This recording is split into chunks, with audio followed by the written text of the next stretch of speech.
다음은 민주당 얘기 좀 해보겠습니다. 이재명 경기지사를 둘러싼 여러 가지 좀 이슈들이 있습니다. 주말 동안에 뭐 진행이 좀 됐죠. 이른바 화재 당시에 유튜브, 먹방 유튜브를 찍었는데 이게 과연 말이 되는 것인가? 이유가 있는 것인가? 뭐 이런 논란이 있었잖아요. 이거에 대해서 사과를 했습니다. 첫 번째 기사입니다. 먹방 논란 부담이 컸나 고개 숙인 이재명 지사. 사실은 이 논란이 시작됐을 때 이재명 지사하고 경기도가 반발을 했어요. 아니 실시간 보고 다 받고 조치 취하고 다 하고 있는데 왜 이걸 문제 삼습니까? 이런 반응이었거든요. 그러나 주말을 거치면서 주말 되면서 사과를 한 거죠. 논란 부당하다. 하루 만에 사과를 했습니다. 국민 눈높이에 못 미쳤다. 야당에서 면피성 사과, 면피성 변명이다. 이런 비판도 나오는데요. 자, 이걸 보면은요, 이 지사직을 유지하고 있기 때문에 이 논란이 불거진 문제라고 할 수 있으니까 앞으로도 이런 비슷한 문제 또 불거지는 거 아니냐. 이 기사는 이렇게 얘기하고 있습니다. 자, 그럼요. 앞서서요, 지난 20일, 그러니까는 이런 먹방 논란에 대해서 처음에는 이재명 지사가 강하게 반박을 좀 했거든요. 그 반박하는 모습부터 확인해 보겠습니다. 제가 일정을 다 취소하고 다음날 마산에서 4시간 넘게 한밤에 저녁도 못 먹고 달려와서 새벽 1시간 넘어서 현장에 가서 제가 3시 정도까지 현장 지휘하고 관리했는데 이걸 가지고 빨리 안 갔다라고 얘기하면 사실 좀 부당한 거죠. 자, 이렇게 좀 반발했어요. 부당하다. 이런 거 너무 지적하는 거 좀 지나치다. 이런 분위기였는데 하루가 지나서 바로 사과를 했거든요. 여기 보시면은 이제 그제입니다. 21일. 사과드립니다. 일단 제목이 이래요. 나름 최선을 다했다고 생각했지만 모든 일정을 즉시 취소하고 더 빨리 현장에 갔어야 마땅했다는 지적이 옳습니다. 그러니까 좀 비판에 대해서 좀 받아들이겠습니다. 그래서 사과드립니다라고 수습을 한 거예요, 빨리. 자, 요 얘기 좀 해보겠습니다. 신경미 전 의원님. 이 사과에 대한 평가 어떻게 보십니까? 그리고 지금 신경미 전 의원께서는 이낙연 예비후보 캠프에 계시니까 앞으로도 이 지사직 수행하는 거 계속 문제를 좀 제기하실 건지 그것까지 좀 말씀해 주시죠. 이낙연 후보는 일단 이 일련의 과정에 대해서 침묵하고 있습니다. 다만 직접적으로 말씀하신 건 없다는 거죠. 캠프의 입장에서 그리고 제가 민주당의 전 의원으로서 이렇게 봤을 때 이 먹방 TV 녹화는 사실은 엄청난 리스크죠. 이건 지사로서 더군다나 소방의 책임자로서 해서는 안 되는 일을 한 거고요. 이 리스크는 정치 지도자로서 특히 대선을 하겠다는 사람으로서 엄청난 리스크입니다. 지사직을 뛰어넘는 건데 이제 문제는 지적을 받았음에도 불구하고 본인이 하루 반을 부당하다고 사과를 거부한 바로는 거죠. 약간 좀 문제 제기 반발을 했죠. 네, 반발을 하면서 이게 나는 현장에 있었다라고 지금 한 것 이것 자체도 또 다른 문제입니다. 이건 본인이 먹방 TV 리스크를 그날 6월 17일 밤에 한 것은 이것은 판단 능력, 정치인의 기본 자질인 판단 능력의 부재죠. 그리고 소통 능력, 공감 능력에 이건 완전히 빵점입니다. 그런데 지적을 받으면은 바로 사과를 했어야죠.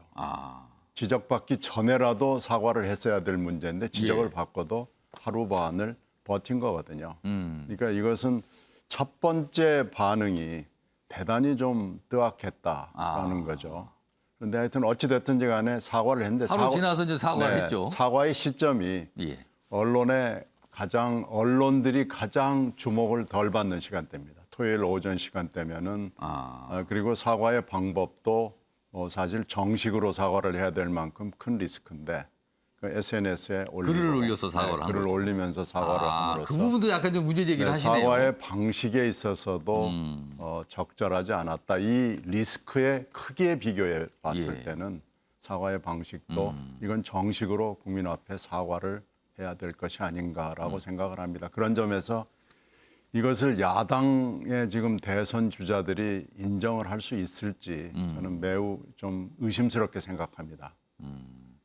이 대목에 그리고요. 저기 이낙연 캠프에 계시니까 앞으로 이 지사직 수행 부분 계속 문제 제기를 하실 예의적일까요? 뭐라 그럴까요? 후보가 아무튼 그런 이낙연 건지. 후보가 직접 문제 제기를 하지는 않겠지만 이건 예. 아마 뭐 여러 측에서 문제 제기를 하겠죠.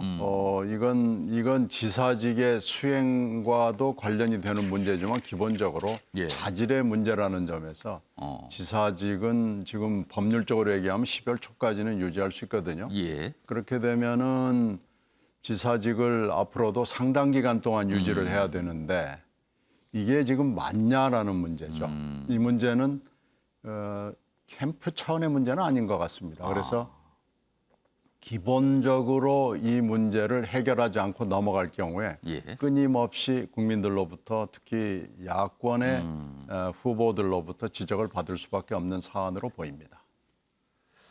윤경호 의원께서는 이 사과한 거 좀 어떻게 좀 평가하십니까? 저는 빠른 이를테면 빠른 입장 선회. 예. 이거는 역시 뭐 이재명답다. 뭐 제가 평소에 뭐 이재명 후보에 대해서 우호적으로 얘기하지는 않습니다만 이번 건은 잘못한 거 그냥 확실하게 그래도 인정해버리는. 빨리 예. 방향을 바꿔 그러니까 사과한 이를테면 것만큼은 황교익 씨 논란에 대해서 여론이 완전히 뒤집어진 거 보고 예. 빨리 접은 거 그리고 이거 역시도 더 이상 버티는 거는 문제가 있다 생각해서 빨리 접은 거. 예. 저는 그런 점에서는 잘했다고 보이고요. 예. 이런 사과만으로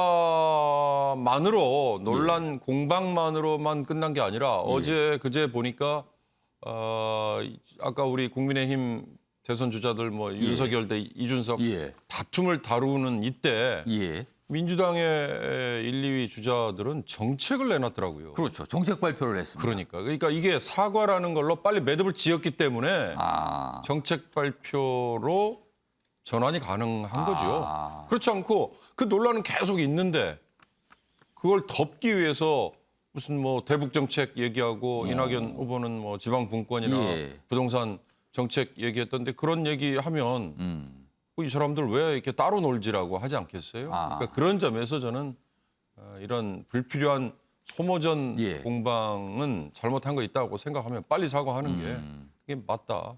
그런 생각이 들었습니다. 최영주 편집위원, 이 지사직 수행이 두고두고 문제 제기 대상이 될까요? 이번 사안을 제가 봤을 때는 굉장히 이번 사안은 큰 것이 아닌가.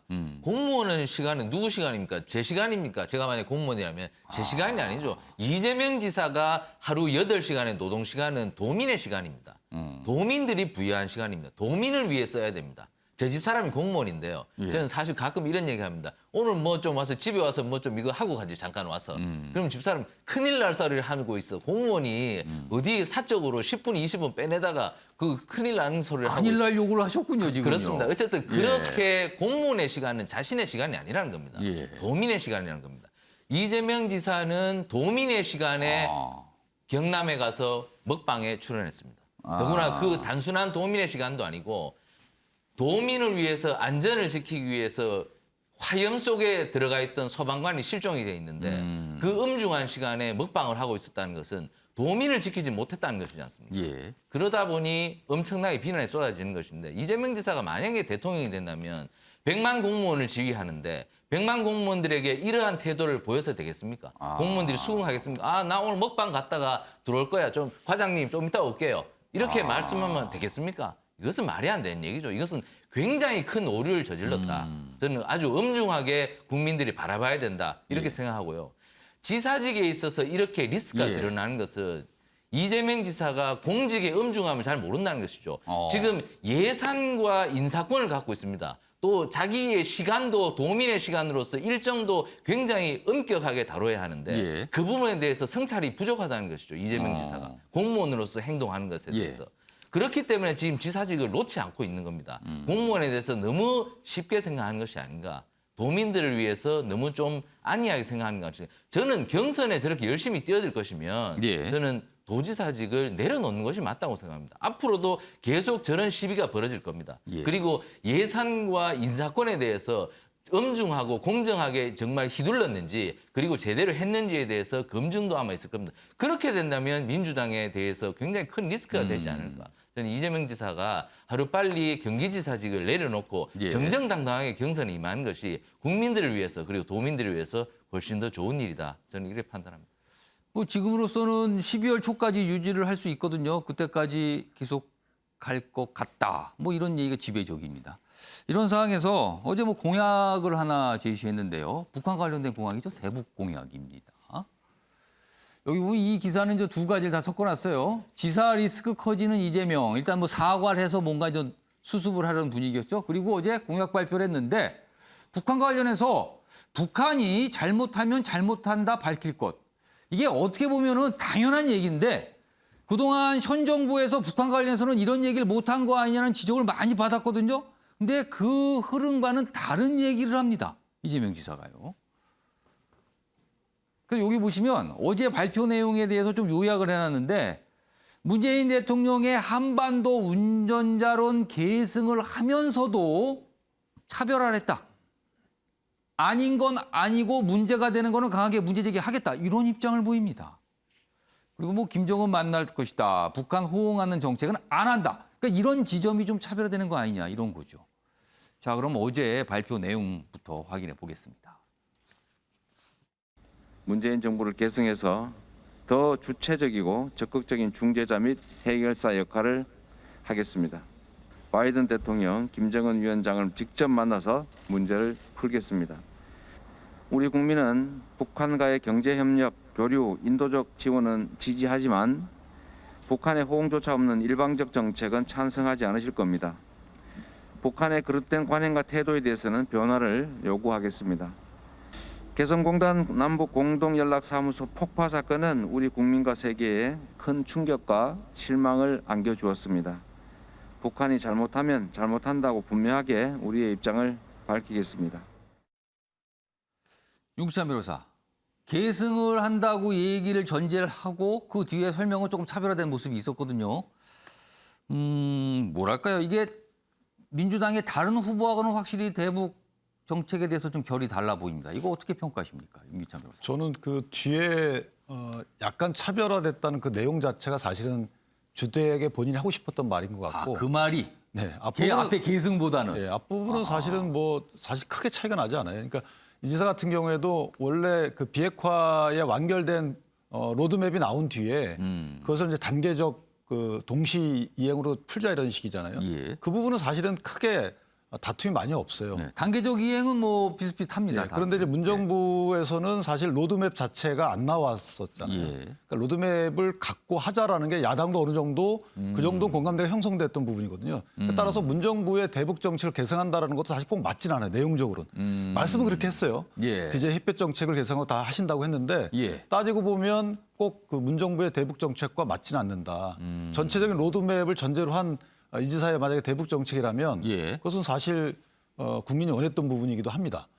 그러나 이제 뒤에 게 어떻게 보면 국민한테 호소한 부분이죠. 문정부의 대북 정책의 그 북핵 비핵화 부분은 동의를 하는데 예.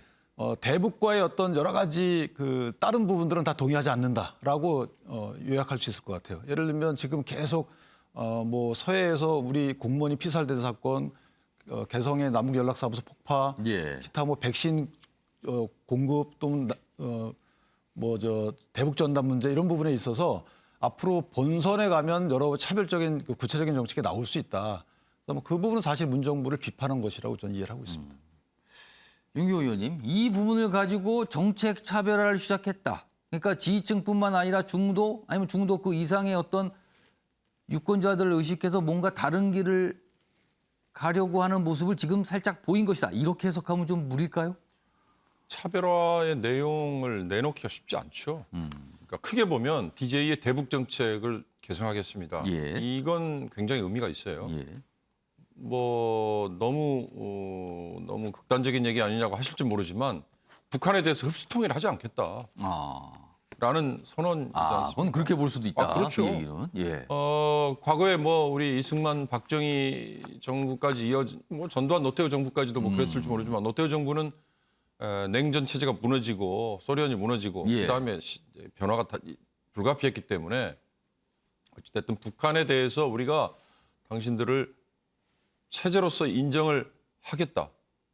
뭐 이런 의미가 담겨 있을 수 있으니까 예. 햇볕 정책 인정은 저는 의미가 있다고 봅니다. 예. 문제는 잘못하면 잘못한다고 밝히겠다.